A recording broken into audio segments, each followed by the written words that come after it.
ang reporting and monitoring netong implementation ng bawat barangay makikinabang program. So alam niyo po, ang bawat barangay makikinabang program, kauna-unahang beses lang po ito nangyari na mabibigyan po lahat ng mga barangay sa buong Pilipinas. So mabibigyan po lahat ng barangay ng financial assistance mula mismo sa Office of the President. So this is the very first time ng 42,010 barangays in our country will be receiving this kind of project. So dahil napakaganda ng programa, kailangan we have to ensure also na maganda rin po ang implementation nito. At hindi lang po ito trabaho ng isang grupo, kundi tulong-tulong po ang iba't ibang grupo para dito. Mamaya I will explain it further. Kasama rin po ang taong bayan dito sa pagmomonitor sa bawat barangay makikinabang program. So to start, let's tune in dito sa ating screen. Okay, so ito po ang ating implementation flow. Hold on ha.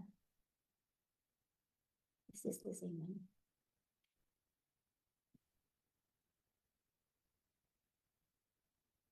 Hold on po. I-share mo yung same file. Bakit po mismo? At meron din pong channel na dumaan po ito sa municipality, city, or the province, or the provincial LGU.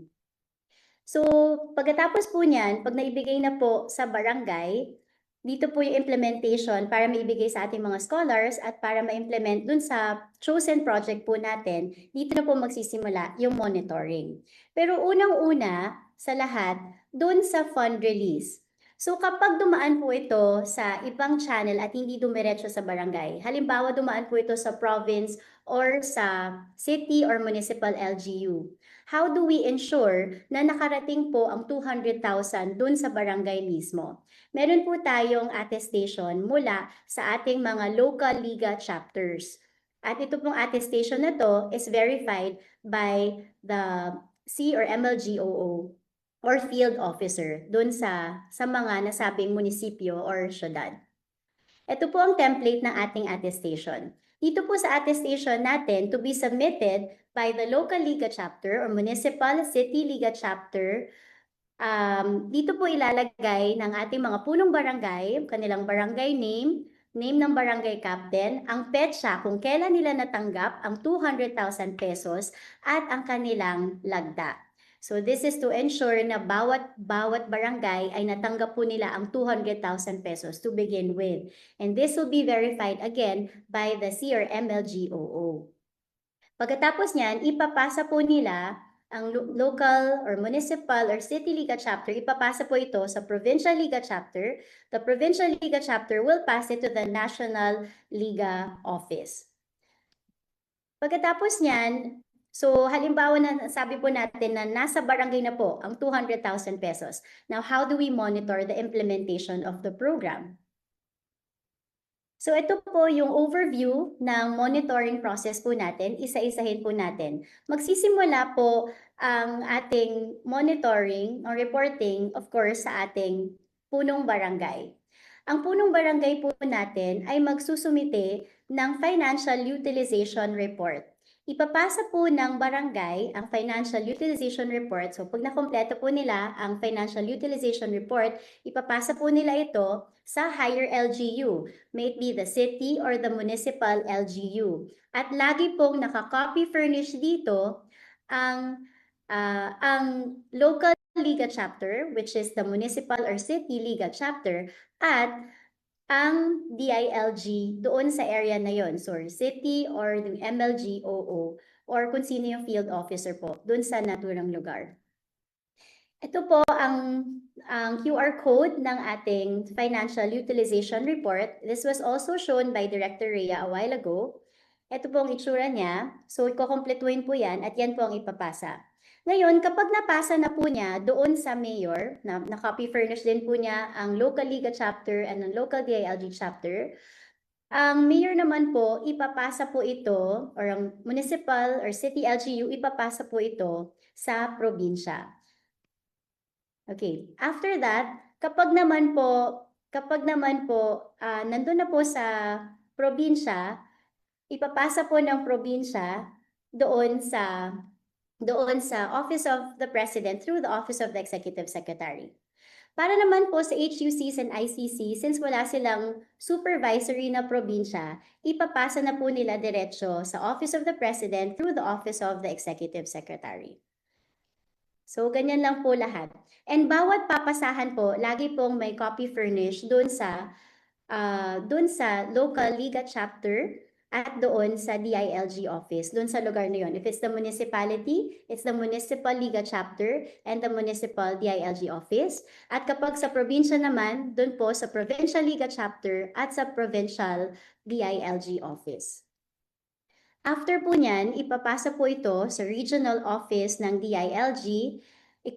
After ng regional DILG office, ipapasa po ito sa central office, NBOO, at ipapasa po ito finally sa Office of the President through the Office of the Executive Secretary.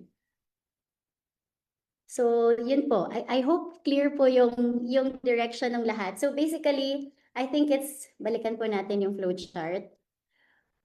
Yan. Basically, from the kapitan, from the punong barangay, from the barangay LGU, papasa po ang fund utilization report sa city LGU or municipal LGU. From the city municipal LGU na na-copy furnish sa MLGOO and CLGOO, ipapasa po ito sa probinsya, then the province will send it to the Office of the President through the Office of the Executive Secretary. Pag HUC naman and ICC, diretso na po siya sa Office of the Executive Secretary. So, ganun lang po kadali. So, pasa po until it reaches the final destination, which is the Office of the Executive Secretary. Ngayon, kung sakasakaling may magkakaroon ng iba't ibang mga problema or challenges po dito, ano pa po ang mga ibang avenues kung saan maaari tayo makapag-report?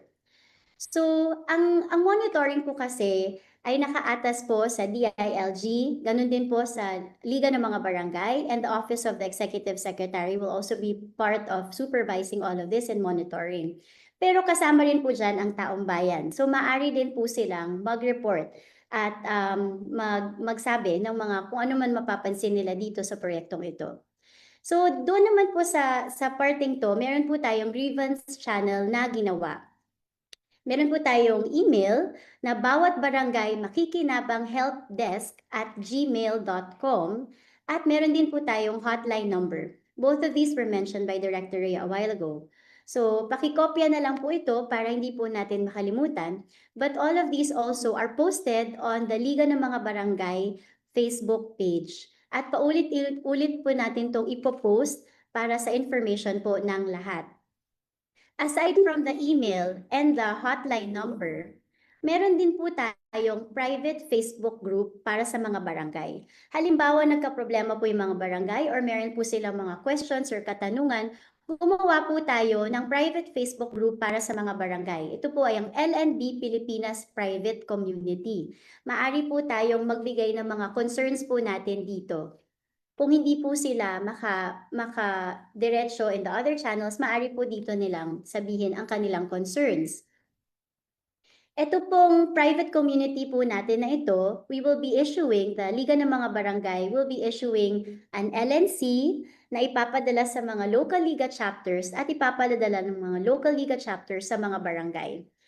This will also be coursed through the DILG at ganun din po sa ating social media page. Ipopost po natin ito tuloy-tuloy. Para naman po sa mga scholars, since marami pong nagtatanong ng mga scholars tungkol dito sa programang ito, lalo na at may 5 scholars po tayo mabibigyan sa bawat barangay. So that's about over 200,000 scholars nationwide. Gumawa rin po tayo ng private Facebook group para sa kanila. Ito po ay ang bawat barangay makikinabang scholars. So if they have any concerns, maari po nilang i-address po yan. Maari po nilang sabihin po yan through this channel at i-address po natin isa-isa. Ang National Liga, meron pong kopya rin po ng lahat ng mga napiling proyekto ng lahat ng barangay sa buong Pilipinas. So, maari din po natin ma-verify through that. Halimbawa po, ang pinili po nilang proyekto ay, let's say, monoblocks and tents. So, alam po yan ng National Liga, pero kapag ang implementation ay naiba, ma-check po natin at ma-verify po natin. and will also be able to check kung totoo ngang na-implement itong mga proyektong ito.